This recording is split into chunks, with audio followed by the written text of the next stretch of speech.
ایک چھوٹے سے گاؤں میں ایک غریب عورت اپنے بچے کے ساتھ رہتی تھی۔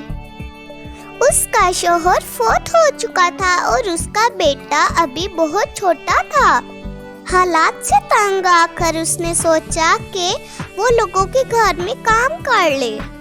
یوں اس نے امیر لوگوں کے گھروں کی صفائی کرنا شروع کر دی، لیکن پھر بھی اس کی گزر بسر مشکل سے ہو رہی تھی۔ اس لیے اس نے سوچا کہ کیوں نہ تھوڑے سے پیسے چرا لیے جائیں، کسی کو کیا پتا چلے گا۔ وہ تھوڑے تھوڑے کر آہستہ آہستہ روز پیسے چرا لیتی۔ یہ سب باتیں اس کی مالکن کو پتہ چل گئیں اور اس نے اسے نوکری سے نکال دیا۔ یہ بات ہر جگہ پھیل گئی اور اسے کسی نے اپنے گھر میں نوکری کے لیے نہ رکھا۔ اب وہ بہت پریشان ہوئی کہ وہ اپنے بیٹے کا پیٹ کیسے بھرے گی اور اسے کیسے پڑھائے گی۔ ایک دن اس کے بیٹے کو بہت بھوک لگی تھی اور وہ کہہ رہا تھا، مجھے دودھ پینا ہے، مجھے دودھ پینا ہے۔ وہ اپنے بیٹے کو بہلا کر قریب ایک بوڑھے کی دکان پر چلے گئی۔ اس نے اپنے بیٹے کا پیٹ بھرنے کے لیے دودھ چرانے کی کوشش کی۔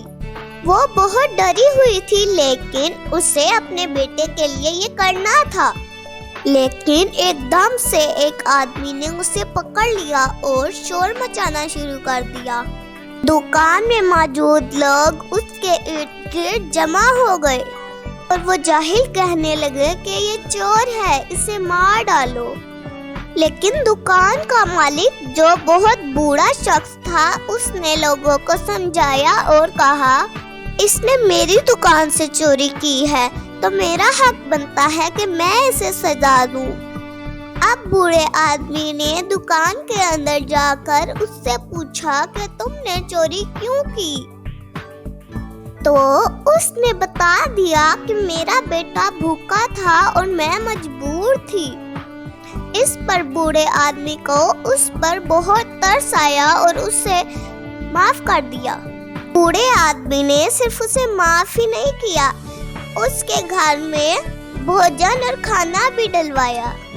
وہ عورت بوڑھے آدمی سے بہت متاثر ہوئی اور کہنے لگی کہ میں اب کبھی چوری نہیں کروں گی۔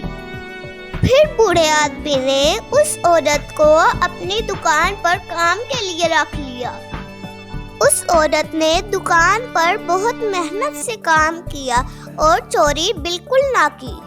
اس نے دکان سے آنے والے پیسوں سے اپنے بیٹے کو پڑھایا لکھایا۔ کہا جاتا ہے کہ اس کا بیٹا بڑا ہو کر ڈاکٹر بنا اور اس کا نام روشن کیا۔ پیارے دوستو، ہر چوری کرنے والے کو سزا نہیں دی جاتی، پہلے اس سے چوری کرنے کی وجہ پوچھی جاتی ہے، کیا پتہ وہ بہت مجبور ہو۔